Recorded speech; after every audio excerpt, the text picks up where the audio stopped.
Yo, what's up? Welcome to Kind of Funny Games Daily for Thursday, August 27th, 2020. I'm one of your hosts, Blessing Adeoye Jr., and joining me is Imran, the Don Khan. Blessing.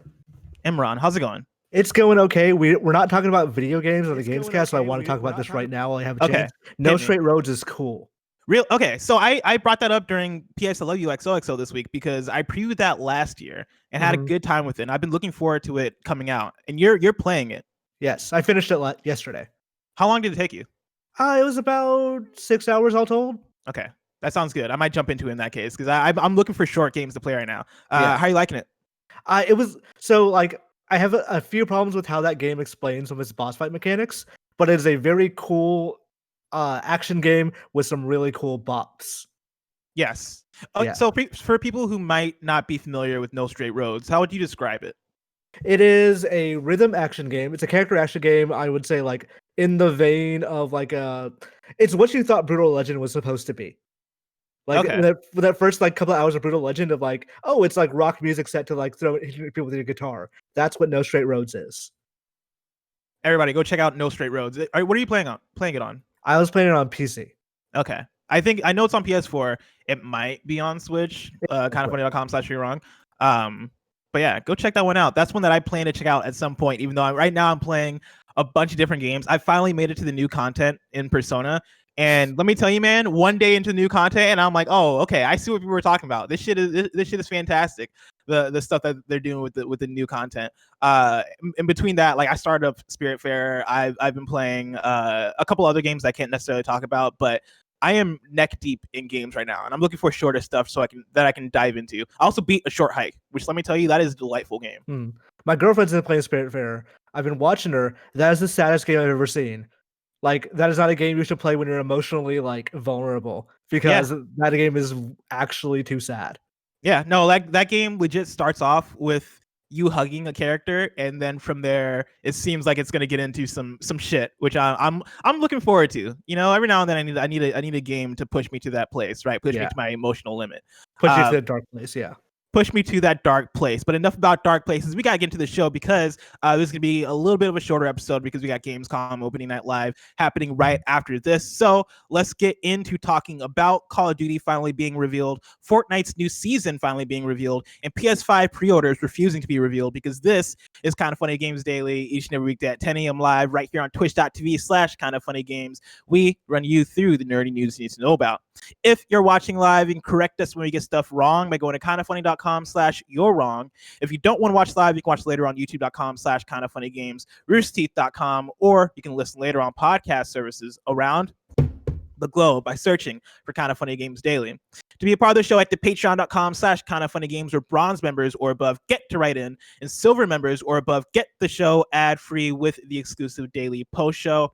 Housekeeping, today there is no post show because right after Kind of Funny Games Daily is Gamescom Opening Night Live. We're reacting to it live right here on twitch.tv/kindoffunnygames. So stay tuned and join the Reacts crew to see what Geoff Keighley has in store for us. Then stick around after as we record a Kind of Funny Gamescast Gamescom post show, which you can catch live right here or later everywhere else as usual. Imran, final Gamescom predictions. Anything that you think is going to appear at Opening Night Live that we should be excited about?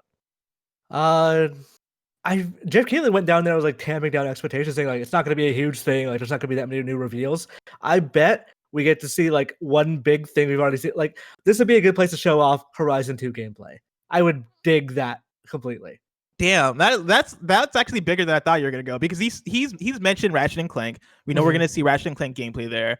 I'm just gonna say it, man. Half-Life 3. You know, if not now, then when?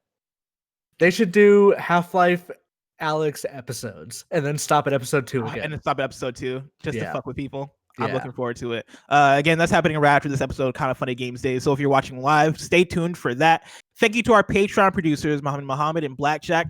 Today we're brought to you by Klarna and Bespoke Post, but I'll tell you about that later. For now, let's begin with what is and forever will be the Roper Report. It's time for some news. We have 6 stories today.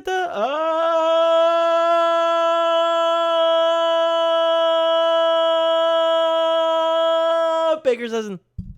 I am forever impressed by Kevin's ability just hold his breath for a long time. You know, like okay, It's so those Kevin, good old Peruvian lungs. You know what I mean? Kevin, you've done that. Let's say like easily 1,000 times, like the Baker's dozen thing. Yeah, I mean, sure. That would be, Yeah, we've had a at bit over least 3 1,000 years, episodes. right? And what we're Yeah. year 5. Yeah, well, I didn't take over weekdays. So Yeah, like yeah. you know, Yeah, 5 right, 7 right, of the days of a year. Yeah. It continually amazes me how you find like different variations every day Thank to you make very that much. thing fresh. Thank you very much. I try very hard. I think about it. What way I more than want- you think. Because I know there's a best friend crazy enough to do it. I want a compilation of Oh, all geez. the times Kevin has done the Baker's Dozen, just like just edited together in just 1 hour long video. Oh my Call it a god. Baker's 1,000. That was good. That was good. That was really good, man. Imran. What's the news Story about? story number 1, Call of Duty Black Ops Cold War has officially been revealed. I'm pulling this from Jonathon Dornbush at IGN. Call of Duty Black Ops Cold War has finally been revealed and will come to Xbox One, PS4, and PC on November 13th, with PS5 and Xbox Series X versions set to release this holiday season. After numerous leaks, teases, and rumors, Activision today unveiled its Treyarch/Raven co-production inside Call of Duty Warzone, alongside the announcement that it'll feature a new campaign, new multiplayer, a new zombies experience, and a continuation of Warzone. Black Ops Cold War will feature the following modes according to its BattleNet description. Campaign, which they describe as, quote, Black Ops Cold War will drop fans into the depths of the Cold War's volatile geopolitical battle of the early 1980s. Nothing is ever as it seems in a gripping single-player campaign where players will come face-to-face with historical figures and hard truths as they battle around the globe through iconic locales like East Berlin, Vietnam, Turkey, Soviet KGB headquarters, and more, end quote. They also talk about multiplayer. Bring a Cold War arsenal of weapons and equipment into the next generation of multiplayer in Call of Duty Black Ops Cold War. Engage in deniable operations as an elite operative, using state-of-the-art tools of the tradecraft across a variety of experiences, from small skirmishes to all-out vehicle-fueled warfare. And then they talk about zombies. Uncover dark Cold War experiments that unleash a new zombie threat to take on in frightening and intense cooperative gameplay with friends. Black Ops Cold War will feature crossplay support across current and next-gen consoles, as well as cross-progression across all included modes. Battle Pass will be available to players, offering free post-launch content like multiplayer maps, modes, zombies, updates, and other in-game events. Imran, what's been your reaction to this new Call of Duty reveal? So one, the titles of these games are out of control now. Call of Duty, Black Ops, Cold War. Maybe the second colon's not there, but this is too long a title. That's what Call of Duty. That's like 7 words, right? Black Ops Cold War. We're getting to the point where the title is just a fucking sentence. Yes, and it's great. Like I'm excited for like what the next iteration is, right? Like Call of Duty Black Ops Cold War ends in strife or whatever. Like whatever the final product is going to be. I mean, all of this, from all the details I just read, this sounds like a Black Ops game, right? Yes. Like this doesn't, nothing here is necessarily surprising for what you'd expect from a Black Ops game. I know they went into some details about how there's gonna be some more espionage based stuff, you know, in terms of the mission structure of the campaign, right? Like you can expect some more almost like Metal Gear Solid-esque stealth missions, which sounds exciting, but you know, I don't know at this point like what you do to really separate out a Call of Duty campaign from what they've been, because generally like, Call of Duty's campaigns have been good, right? Like people have liked them. Like I've not really seen anybody really have an outcry of, oh, these have been terrible for the last however many years, right? It seems like everybody's pretty fine with what they are. I think the thing, yeah. they seem to keep getting better, actually. Like people like them each year. Yeah, and like I think the thing to point out here though regarding Black Ops and a campaign is that it has a campaign period, because Black Ops 4 didn't have a campaign, and that was a huge thing, right? And it was reported that was mainly because of the studio's struggle to actually get out a campaign.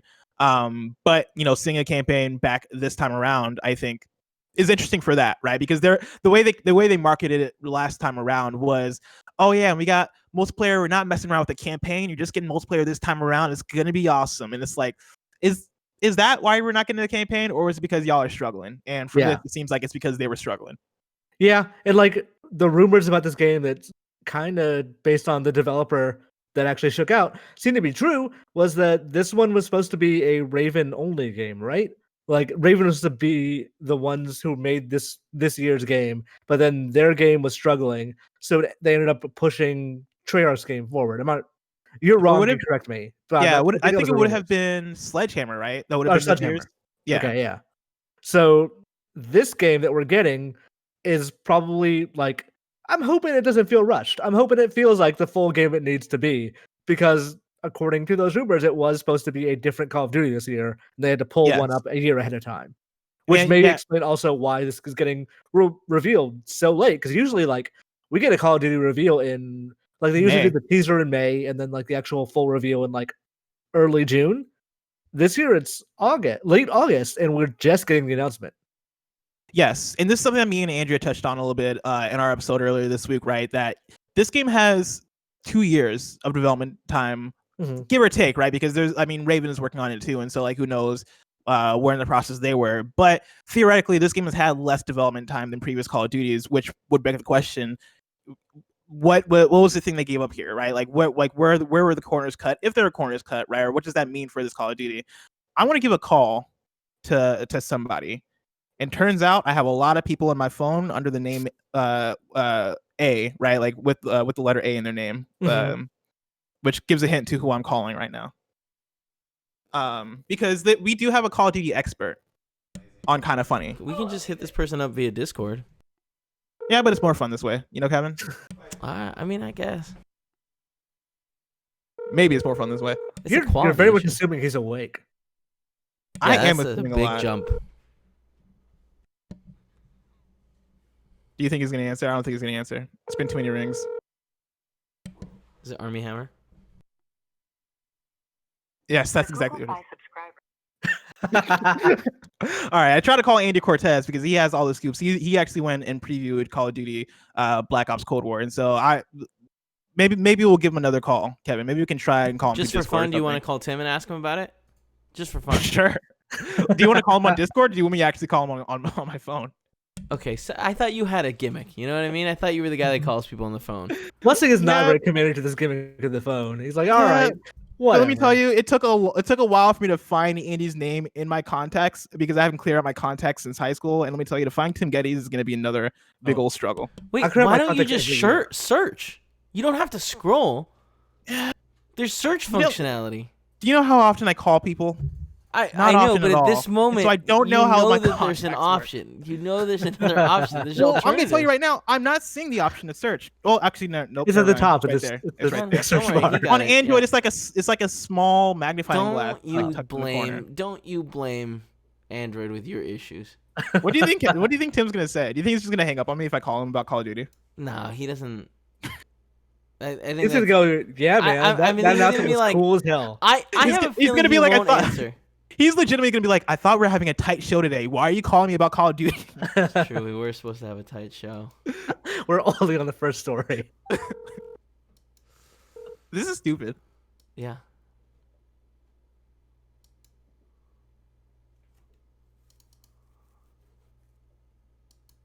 I think Tim hung up at you when he heard it ringing. Hello, Tim Geddes. What's up? How's it going? You're on Kind of Funny Games Daily. Don't say anything incriminating.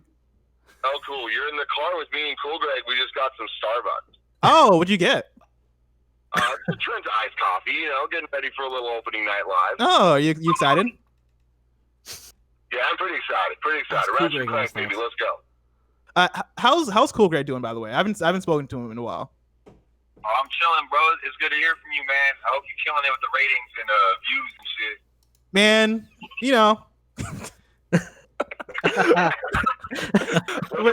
That's the worst response I've ever heard. I know. It's like, I don't check the ratings, so who knows? So I called you, Tim, as a bit because I want to know, do you have any thoughts on this new Call of Duty? No. Fair enough. That's why I expect your answer to be. Tim, I can't wait to do opening night live. I'm looking forward to it. I love it, man. Talk to you soon. Yeah, talk to you soon. Peace out. You should have explained that you called because Andy didn't answer. So there's more to this Call of Duty story that I want to get into, and this is reading again from the same IGN article. This is where things get a little bit interesting with Call of Duty. Activision has released a detailed FAQ about the ways to purchase Call of Duty Black Ops Cold War, and the cross-gen possibilities are different depending on your console and physical versus digital choices. If you buy the standard edition of on PS4, either digitally or physically, you'll have the option to buy an upgrade to the PS5 version of the game. However, if you buy physically, the disc will still be required to be inserted in your PS5, even if you're playing the upgraded version. Meanwhile, Xbox One purchases cannot upgrade to their version to the Xbox Series X version if you buy the physical edition. Upgrades for digital editions on Xbox One are currently being evaluated according to Activision. Both current gen versions will be backwards compatible on the PS5 and Xbox Series X, whether you buy digital or physical editions. But if you wish to upgrade, that's where things become murkier. Meanwhile, for next gen versions, the PS5 Standard Edition includes only the PS5 version of the game, while the Xbox Series X Standard Edition includes an Xbox Series X disc that can be played also on the Xbox One. And there is a digital cross-gen version available, which entitles players to both current and next-gen versions of the game. Imran, how much of that made sense to you? Very little. Like, I think I get it. I think I get what's going on here, but I think it's kind of funny that what they're doing to simplify this. Like, theoretically, the idea is supposed to be simple. Oh, whatever disc you get will work with whatever system you have, theoretically. But that's actually more complicated just because of the weird way everyone's unprepared for this transition. So, obviously, I think what Activision wants here is they want to sell Call of Duty next gen for $70. They don't say that here, though, right? Like, they haven't directly said, oh, the PS5 and Xbox Series X version will cost $70, but that's kind of what's implied. But like the cross-gen, to get the cross-gen version of Call of Duty Black Ops Cold War, that does cost $70 as opposed to the $60 standard version that you can get on PS4 and Xbox One. But if you bought a PS5 version that says PS5 on the top of the box, does that still cost $60 or does that cost $70? And they've not really given a clear answer to that, right? And I think the implication is, that is going to cost $70, which is why the cross-gen version costs $70. Yeah. This whole thing is just, it's so confusing. And I think what should have happened, and this would have pissed people off, or pissed publishers off, but what they should have done is make the mandate and say, hey, if you're going to have an upgraded next-gen version, it's gotta be free. Like, if you're going to do a patch, it's gotta be free. And I think what would happen then is just most people wouldn't do it. They would just, sell a new like Call of Duty Definitive Edition, Devil May Cry Definitive Edition, whatever. Like, they would just not make an upgraded patch. But I think it would make more sense and people would be more used to it than whatever this current mess is. Yes, and like to try and I don't know if the word is simplify, but to condense, right, like the situation we're in right now. Wario64 was tweeting about this yesterday as the news was coming out, and he to put it in his words, which are way more condensed. He tweeted out that quote, "This is starting to get confusing. Call of Duty Black Ops Cold War PS4 Physical Edition can get upgraded to the PS5 version via PSN, but Xbox One Physical will not have upgrade to Xbox Series X. PS4 and Xbox One versions will be playable through backwards compatibility." And then he mentions that I guess this is the reason for the optimized label. He then follows that up by saying, "And for further confusion, PS5 physical of Call of Duty Black Ops Cold War cannot be played on PS4, while Xbox Series X version can be played on both Xbox One and Xbox Series X. But it's unclear if the Xbox Series X enhanced version, or if this is the Xbox Series X enhanced version, or just reposting the current gen version as playable on both consoles." And to kind of what you're saying, Imran, right? Like, I mean, we've talked about this pretty much all year in terms of the upgrade paths from current gen to next gen and the different methods of it and how that looks like, and backwards compatible versus optimized and all these different things, right? And I've kind of fallen back on the fact that I think a lot of it is terribly communicated and confusing. And this isn't me like calling out smart delivery specifically, because I think out of all of what we've seen, I think smart delivery is probably the best handling of it so far. Mm-hmm. But I think the issue is that smart delivery isn't standardized across publishers. Like we've seen over the last few weeks, right? 505 Games getting into hot water over it. NBA 2K, now Activision with Call of Duty, right? Mm-hmm. If smart delivery was a standardized thing, and if Microsoft came out and they were just like, hey, if you're a big publisher and you want to have some sort of upgrade path system, you have to use smart delivery. And if PlayStation had their own thing on their own side that they standardized in some way, I think we would run into a lot less issues. And I'm sure in some part that is a fight that is me as a big publisher being like, but I want to make more money. Like I want to be able to monetize my upgrade path, especially if the standard price for games next generation is going to be $70 as opposed to $60. Like that throws in a big wrench into things in terms of how all this shakes out. I'm really confused by the thing of like PS4 physical discs upgrade to the PS5 version, but the Xbox One physical discs do not. I want, like, is that just a weird licensing difference in policy between the two, or what? Like, is it because they have a marketing deal with Sony? I'm very like, it would suck if your friend is able to do that for PS4. This game has crossplay. You have an Xbox One, and you think you can do that too, because logically, why would you not? And then you can't. And yeah, like that's where the issue lies, right? Is that so much of this is very murky, and we're getting to the point where, like, we have questions like that, right? Like, why am I able to do that on PlayStation and not Xbox? When throughout this whole year, we've been looking at Xbox as the folks that do have the right options, that are doing it right.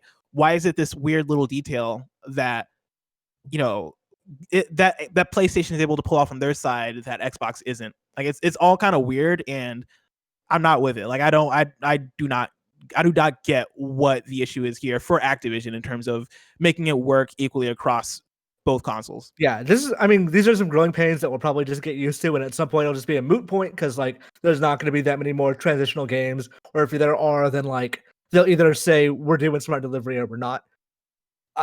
This is just one of those weird generational transition things that like we don't know the policies. They're murky for us. They're murky for publishers, and everyone is going to be every individual case will be uniquely confusing.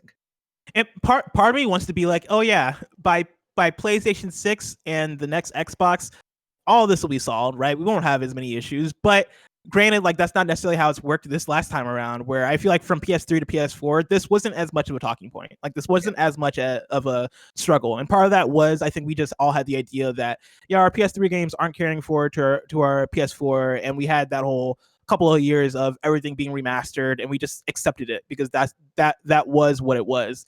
This time around, things are just way more of a struggle, and things are way more difficult. And on one side, it's kind of a good thing, because what that does mean is we are seeing more crossover, and we are seeing games being carried forward more. And backwards compatibility on PlayStation is a thing, right? And like these are growing pains, right? In the sense of these are good things that are happening, but because of the growth of these ecosystems, those pains are going to happen. We are having a struggle in terms of how do we communicate this? How do different publishers handle this? What do the details look like on both sides? But yeah, like after the first couple of years of this next console generation, like it does become a moot point, like you're saying, as far as what does all this mean? How are we handling all this? Yeah, this is. It's murky, and it's murky because they don't want definition, and I guess we just gotta trudge through it for now. Story number 2, Fortnite's newest season has been revealed. This is again Jonathon Dornbush at IGN. Fortnite Chapter 2 Season 4 is bringing with it, as teased earlier this week, a Marvel universe of heroes, villains, character skins, weapons, and new challenges. With Galactus threatening to devour a new world, that of Fortnite, the new season, dubbed The Nexus War, sees a new set of Marvel characters arrive to fight against him and be unlocked in the new Battle Pass, including Thor, Iron Man, Storm, Doctor Doom, She-Hulk, Mystique, Groot, and Wolverine. Each character has their own special quest, which will unlock a built-in emote related to the hero or villain. The Battle Pass features 100 unlockable rewards, with plenty of Marvel-related new items included.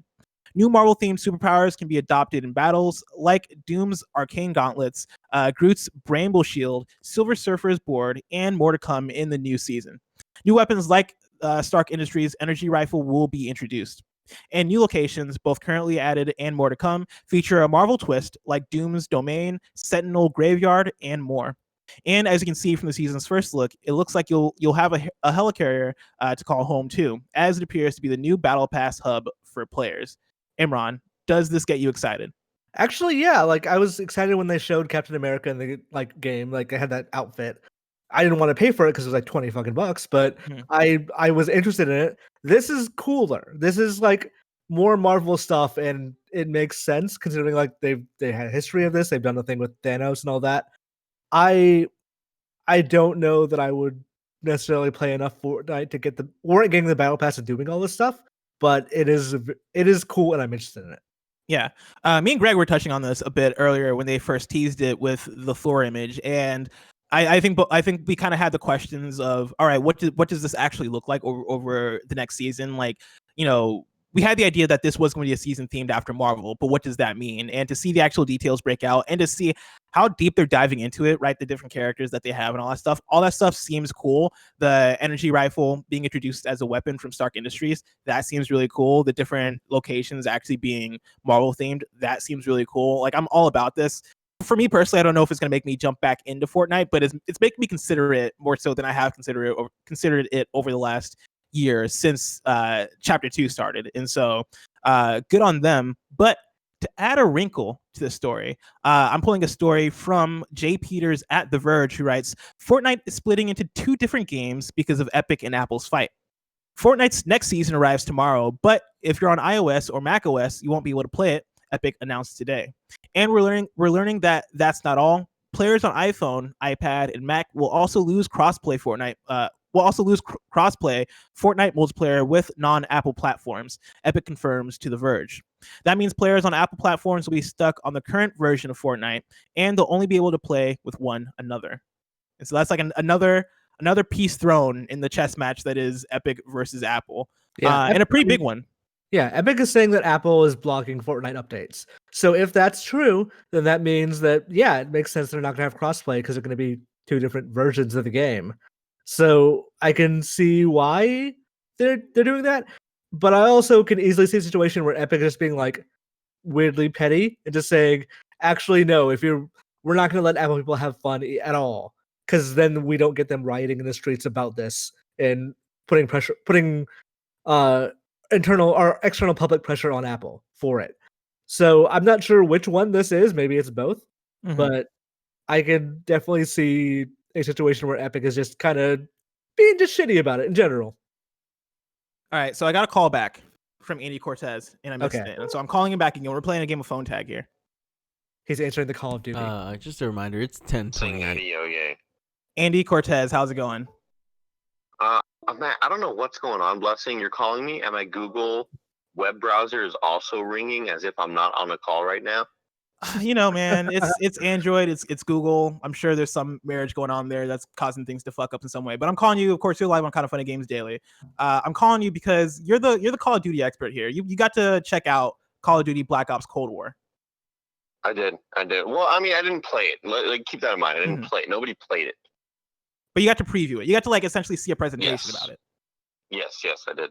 I got a question here from Justin B, who writes into patreon.com/kindoffunnygames, just like our audience game, and says, so Call of Duty did it. They had a full-fledged Fortnite-style event in-game with a quest leading into a trailer inside of Warzone. Do you think this means Warzone will live on instead of being replaced like Blackout? How long does it last, and how do they keep it fresh when the new mainline games drop? Andy, what does Call of Duty Black Ops Cold War mean for Warzone? And also, what are your thoughts on it in general? Warzone, from what it seems, from the way they were messaging everything, Warzone's kind of going to be the connecting tissue to every Call of Duty game going forward. And I don't know how long it'll last. I guess as long as the game is popular and profitable, Warzone will be the main battle royale. You're not going to get a Black Ops battle royale, the next game, whatever that is. You're not going to get a battle royale there. Doesn't seem like it. Everything's going to be connected to Warzone because it's so damn popular. It's making so much money for them. Does that excite you? Are you down with that? Oh yeah, absolutely. I mean, so yesterday's event was, kind of I saw videos of streamers playing it where you're doing this little mission path and then it interrupts you and shows you a trailer. I'm also making my bed right now. So hold on, this weighted blanket. I appreciate good organization. They say cleanliness is next to godliness, Yeah, exactly.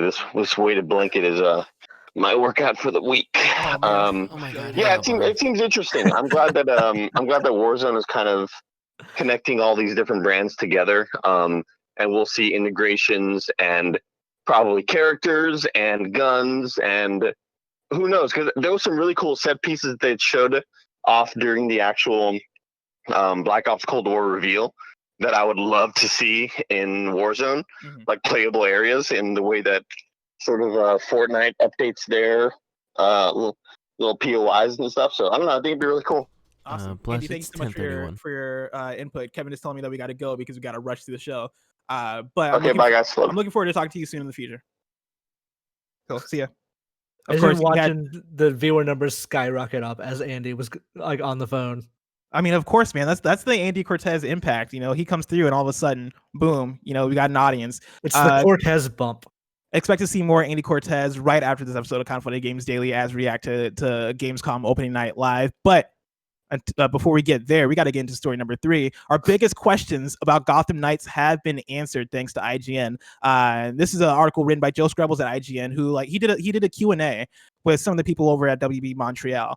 And it's a long Q&A. I highly recommend people go to IGN, check it out, read up on it, because there are some really good details here.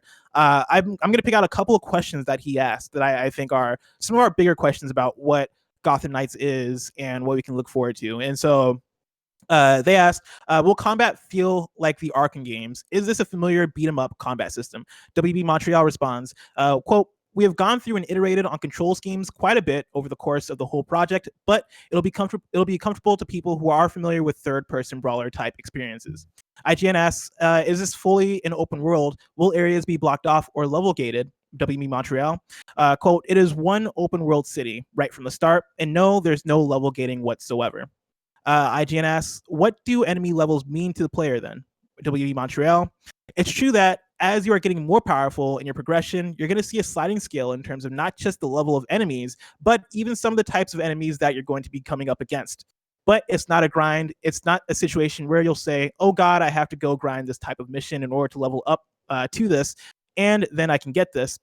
It's really that when you encounter open world crime activities and other activities that involve AI, you're going to see a range, right? You might see guys that are a little bit weaker than you and guys that are a little bit stronger than you. IGN then asks, what does co-op offer above single player? Can 2 players play co-op with the same character? WB Montreal, because the characters are so distinct from each other, there's a bit of asymmetry, a bit of the complementary skill set and ability set that actually makes teaming up kind of awesome if you happen to have different characters. Now, if you happen to have 2 Batgirls, you can also do that. Obviously, the potential of having different Batgirl builds and how they look different and play different is really cool too. Then IGN asks, is this a games as a service, which has kind of been our big question regarding both this and the Suicide Squad game. WB Montreal responds, this is very much not designed as a games as service. There is an ability tree, which is different for each of the characters, and then there's gear that you can craft, and so choices that you're going to be making. But that does not mean that this is a games as a service. And then I'm going to read this. I'm going to read one more question that they ask. So is Gotham Knights a single self-contained story? WB Montreal responds, yes, absolutely. That you can also completely experience in solo if you want to. You're not going to miss out on anything. If you're playing single player, you can be offline if you want to. We think that teaming up and living that dynamic duo fantasy can also be really, really great, can be a really great experience for players, but we won't force it on them. Again, go check out that IGN story because they have way more questions in there that they answer about Gotham Knights. It all sounds super cool. Like I'm very interested in this game. Like I'm interested in both this and Avengers, but I'm interested in them for different reasons. Like Avengers seems like a good game to just like turn on and like play with some friends and like punch some things and like kind of shut your brain off. This seems like a genuinely fun video game. Like just from the initial trailer, who knows actually, but like this seems like a game that I want to play just to play it. Yeah, and that like one of the questions you didn't answer or didn't read was like, can you be more than the same character more than once? And they're like, yeah, why not? It's like, oh right, they're answering that because Avengers doesn't do that. And that's like, okay, that makes sense why they would do that. Yeah, no, exactly. And from what they've shown of the game, right? You talk about it seeming like a fun experience. I think the gameplay we've seen from the game so far has shown better than what we've seen from Avengers, and like different types of games, right? Because Avengers is going for more of a games as a service type experience. But I'm all in on Gotham Knights. Like I think the thing that gets me most excited about it is the fact that it's WB Montreal getting to take ownership and being able to do their own thing and not necessarily be compared directly one for one with Rocksteady and taking on their Batman and their story and all this different stuff. And so very much looking forward to it. Do you know what else I'm looking forward to, Imran? What are you looking forward to? Pre-ordering the PS5 one day. Story number 4, PS5 pre-orders aren't available, but that won't stop Sony from selling it to you. This is from Adam Bankhurst at IGN. While we're still waiting for an official price and release date for PS5, Sony is giving its fans with a US-based address a chance to sign up to be one of the first people to pre-order the PS5. If you go to the PS5 direct pre-orders page on PlayStation's website, Sony mentions that, quote, there will be a limited quantity of PS5 consoles available for pre-order. So we will be inviting some of our existing consumers to be one of the first to pre-order one from PlayStation, end quote. The reservations will be taken on a first-come, first-served basis. So if you're selected, Sony encourages you to follow instructions and act fast, end quote. Those who are interested in potentially receiving one of these invitations can share their PlayStation Online IDs, and if selected, Sony will email you the instructions to secure a PS5 at launch. So make sure the email attached to your PlayStation ID is up to date. Sony also released an FAQ for these PS5 pre-orders saying that the selection of who gets chosen for a PS5 pre-order is based on previous interest and PlayStation activities. Those who are selected will be able to pre-order the following if they choose: one PS5 console or one PS5 digital edition, 2 DualSense wireless controllers, 2 DualSense charging stations, two Pulse 3D wireless headsets, 2 media remotes, and 2 HD cameras. Imran, what's going on here? What's going on? Why do they have a sneaker system for pre-ordering the PS5? Part PR, part concern about like possible shortages. I imagine it's not like incredibly necessary, but like better to do it and get people whipped up. For example, I'm personally offended I did not get that email. How dare they? Now, have you checked your I'm guessing you have it attached to a Gmail. Yes. Have you checked your like social and promotions tabs? I did check the social promotions tabs. It was not there. I am wait. So you don't have to sign up for this? It just automatically pings you if you're like spending a lot. If you have, they don't really specify what it is, but depending on your PlayStation activity, all I'm gonna say is that I got an email, and did I sign up? Yes, I did. Because I want to make sure I get. Yeah, that's the thing. Like I should have gotten an email because like. We get a lot of games, and like they don't know if we pay for them or not. You know, what does that? What's your PSN activity look like though? You know, what does that mean? Well, I guess it's set to private because of the stupid things. You know, I'm saying like how are those trophies looking? How many games you booted up? How many games you beat? You know, I got the Tsushima Platinum. Come on, they need to give me one. I'm not a platinums. Yeah, you got. I'm not a. First of all, I have 7. Second of all, I'm not a platinum chaser, but I still get like a lot of bronze trophies. I play a lot of games still. I just don't chase the platinums. I'm just saying, this is kind of fucked up because I don't know what the metrics are on what they. I don't even know that I would pre-order it if they sent it to me, but I'm telling you, I probably would. But I'm saying I am very offended that they did not. I like the opportunity. I like that you're more fixated on the fact that you didn't get the email than the fact that they're doing like a sneakers promotion for like how you get a PS5. I'm bringing in a question from Mr. Leroy Williams, who writes in and says, "What's up, Blessed and Imran? PlayStation announced last night that they're opening up a sign-up page for people interested in pre-ordering a PS5 to receive an invitation directly from them to pre-order the system. Selection will supposedly be based upon, quote, previous PlayStation interest and activity. As someone who has owned every PlayStation and even bought the $600 PS3 at launch, I signed up for the list. I like to think as a longtime PlayStation guy, I have a good chance. What do you think this means for PlayStation? Do you think supply is going to be so limited that very few people will get one? And if so, do you think that this is a good move to try to make sure that they get the console in the hands of their loyalist fans? Do they risk alienating people who might not be willing to sign up to pre-order without even knowing the price? And then later can't get their hands on the box for some time. Thanks. Thanks, and you guys are awesome. Thank you, Mr. Leroy Jenkins. Or not Leroy Jenkins, Leroy Williams. I keep wanting to say Leroy Jenkins. Imran, what do you think this means for the PS5? Do you think we're going to see... We talked about this before, right? Of like, they've talked about, or we've seen reports of they're only manufacturing like 5 million. And we've seen that number kind of go up in later reports to like, I think 9 million or something like that. Yeah. Do you think they're expecting PS5 to be super limited by the time we get to launch? I think it's always possible. Like this year, you don't really know what's happening. Like in the best case scenario, manufacturing these in China and then putting them on a boat and then sending them to America or Europe or wherever takes a couple of months. Like that is a fairly long process. I think what they want to do here is they want to, one, sell you directly so they can cut out the middleman of shipping to a store, maybe it not getting on shelves, maybe the store takes its own cut or whatever, like, or incurring the shipping costs or any of those things. Two, it's if it is limited, they want to avoid the problem with that and just say like, hey, you're a PlayStation loyalist. We want this in your hands first. We want the people who are going to be like the least critical about a bad launch lineup to have the PS5 first, because then that sets the ball rolling a lot faster and a lot smoother. So I think that's probably the logic behind this. Plus, it does this. It gets this thing happening where you get an email for a thing that may be limited. You weren't going to buy it, but now you might, because now you have a limited chance. You've won the lottery. You might get in. You might be offended you didn't and are now eager to do so. So you're going to sign up for a possible pre-order, and then that ball gets rolling. It's a good way to get people to think about the scarcity of something, whether or not it's actually that scarce. Imran, we're going to get into story number 5 in a minute, but before we do, I want to tell you about our sponsor. Of course, you can go to patreon.com/kindoffunnygames where you can get the show ad-free. And speaking of ads, this episode of Kind of Funny Games Daily is brought to you by Klarna.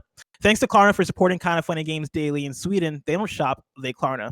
Klarna is a revolutionary new online shopping app from Sweden that allows you to shop thousands of online stores and pay for anything in 4 easy interest-free payments and make shopping smoother.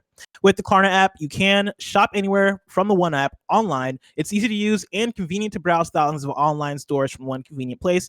You can pay for anything in 4 interest-free payments. Paying after delivery allows you to try before you buy, and you can also report returns directly in the app.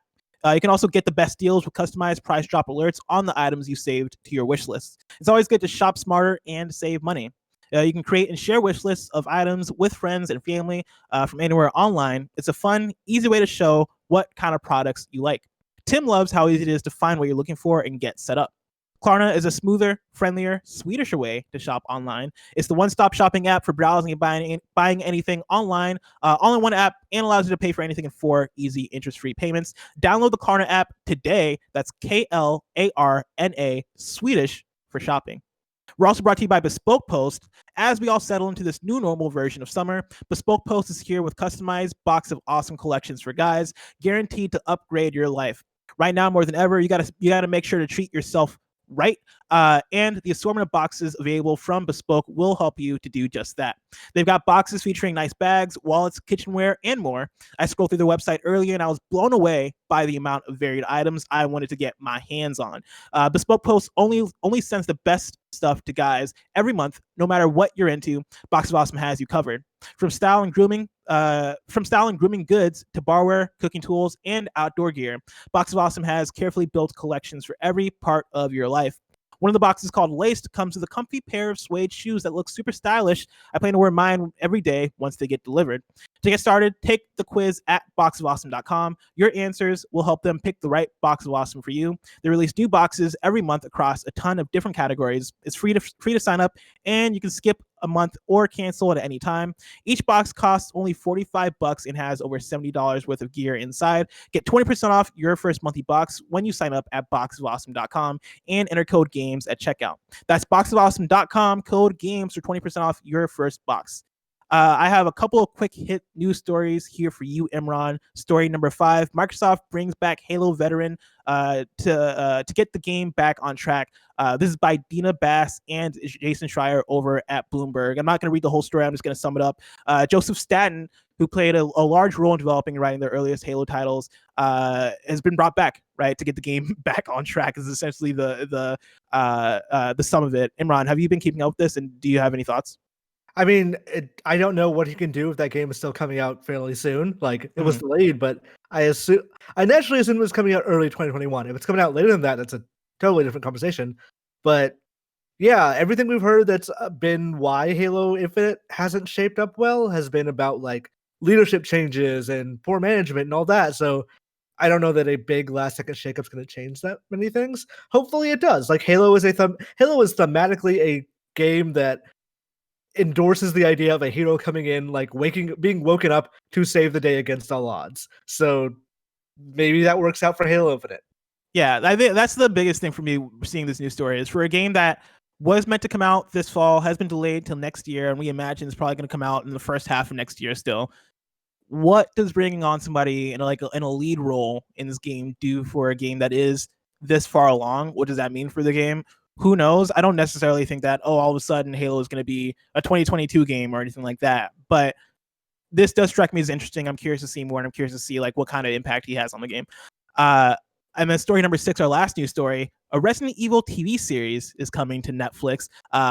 This is from Lesley Goldberg at Hollywood Reporter, who essentially talks about how the show is being overseen by Andrew Dabb from Supernatural, which is pretty interesting, in collaboration with Netflix and Constantine Film.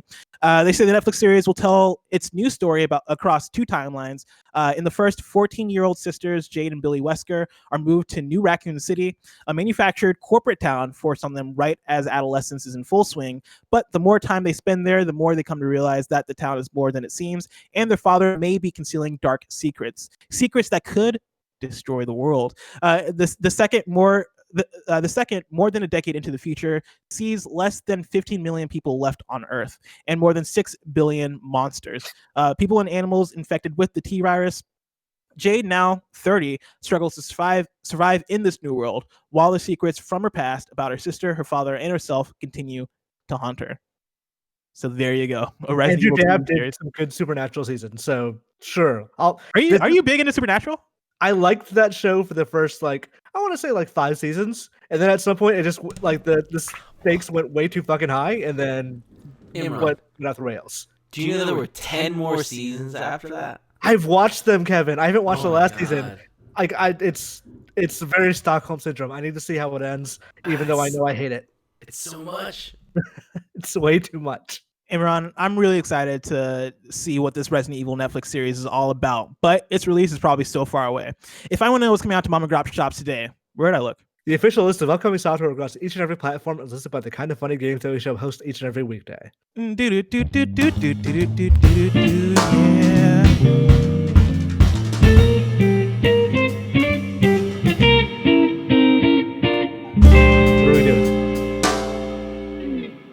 Out today, we got Imran, do you have the stream opened up so you can hear what's going on? Okay, Kevin had a jingle play that he's been doing for the last few days.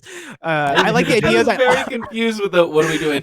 I like the idea that Imran is sitting there in silence, what the fuck is Blessing? I just see you dancing, and I'm like, what's going on?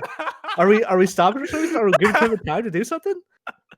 That's perfect. Out today, we got Moon for Switch, Tell Me Why for Xbox One and PC, Hypnospace Outlaw for PS4, Xbox One, and Switch, The Dungeon of Nalhilbeck, The Amulet of Chaos for PC, Disease, The Hidden Object for PC, Skyhill Black Mist. You like how I did Nalhilbeck? Uh-huh. Do you know how that's pronounced? No, I assume it's made up, but okay, maybe it's not. Who knows? I was like, I have no idea how that could possibly be announced or pronounced in any language, but I'm gonna roll with Nalhilbeck. Skyhill Black Mist for PS4, Xbox One, and Switch. Final Fantasy Crystal Chronicles for PS4 and Switch. Read reviews on that one before you pick it up. I'll give people that warning. Don't just pick it up immediately. Every time I say Final Fantasy Crystal Chronicles, it reminds me of the Cat Williams bit where he talks about the different types of weed strands, and one of them is Crystal Chronulite or whatever. Crystal Chronic. Yeah, something like that. Giraffe and Annika for Xbox One, Surgeon Simulator 2 for PC, I'm Russia for PC, Hero Hours Contract for PC, Flatland Volume 2 for PC, Line Dots for PC and Mac, Control Ultimate Edition PC, JMPR PC, Still Stand PC, Milky Strike PC, Weira and Tasca Against the Master of Gravity for PC, Ultimate Fishing Simulator for Switch, Blast Brawl 2 for Switch, Retro Classics 2-in-1 Pack, Bad Dudes, and 2 Crud Dudes for Switch. Video games are awesome. What the fuck? 2 crud dudes is crude or dudes. 2 crude dudes. Okay, that makes way more sense. But still awesome. Commander Keen, I didn't know, is that a sequel to Bad Dudes? 2 Crude Dudes? I don't know, but I assume so. Because I never heard of 2 Crude Dudes, and I have heard of Bad Dudes. Commander Keen in Keen Dreams Definitive Edition for Switch, Deadly Days for Switch, Tank Mechanics Simulator for Switch, Newton's Cradle Puzzle Game for Switch, Alpha Set by Palgi for Switch, Serious Scramblers for Switch, Best Friends Forever for Switch, struggling for Switch. And then The Last Campfire is out today for Switch, Xbox One, PS4, PC via Epic Game Store, and iOS through Apple Arcade. New dates: Darkberg brings roguelite zombie action to PC on September 23rd, and Evil Genius 2 has been delayed to next year. Deals of the day: Hitman is available now for free on Epic Game Store. And also, speaking of which, this is from Nibel. Hitman 3's next-gen upgrade is free if you buy it digitally. So heads up on that. We also have your September lineup for games with gold. Tom Clancy's The Division is available September 1st to September 30th on Xbox One. The Book of Unwritten Tales 2 is available from September 16th to October 15th on Xbox One. The Blob 2 is available from September 1st to 15th on Xbox One and Xbox 360. And then Armed and Dangerous is available September 16th through the 30th on Xbox One and Xbox 360. Usually this is where we go to reader mail. We can write into patreon.com/kindoffunnygames, get your questions read on the show. But we have ran out of time. I am a minute late so far on getting us transitioned to Gamescom. So we're going straight to kindoffunny.com/you're wrong, where you write in and let us know what we've got factually wrong as we got it wrong. Ooh, and I'm looking through missed out today. Just us that, like, you don't need to get the newsletter to sign up for the thing. You can just sign up for the PS5 pre-order. Yeah, so you know what? Maybe you're not as important as you think. Yeah. I'm not as important as I think. No, but I still got not you, Imran. Not you. You're important. I still got the email though. Because he got the email. That just means that he's got the thing set up so that they send him stupid emails. That Nano says 505 game, and this is me trying to clarify if I got something wrong here. But 505 Games isn't doing smart delivery for Control. They're giving you a free PS5/Xbox Series X version of Control if you buy the Ultimate Edition. I think we both knew that. I didn't mean to imply that if I implied that, because we've talked about that before about how they're just doing the Ultimate Edition. I think we just use the word smart delivery pretty loosely. Yeah, I was comparing what everybody else is doing to smart delivery and saying that smart delivery should be standardized. And 505 Games is one of the publishers that isn't doing smart delivery, is what I meant to say. Yeah. No Straight Roads is on Switch, as I'm being told. And that seems to be it as far as important ones. Your wrongs, because everything else apparently it wasn't cleared out yesterday, and so I'm saying a lot of stuff that would have been for yesterday. Tomorrow's hosts for the show are me and Imran, and of course this has been Kind of Funny Games Daily, each and every weekday at 10 a.m. live right here on twitch.tv/kindoffunnygames. We run you through the nerdy news that you need to know about. Remember, there's no Patreon post show today because we have opening night live, which starts in like 7 minutes, and so I'm gonna run Imran. It's been nice. So much Duke. I'm on Gamescom too, so I think sure. Oh, are you on that too? Yeah. Are you on the Reacts? Cool. You're on the Reacts too, right? I'm on the Reacts, yeah. All right, so you're not going until next time, Game Daily.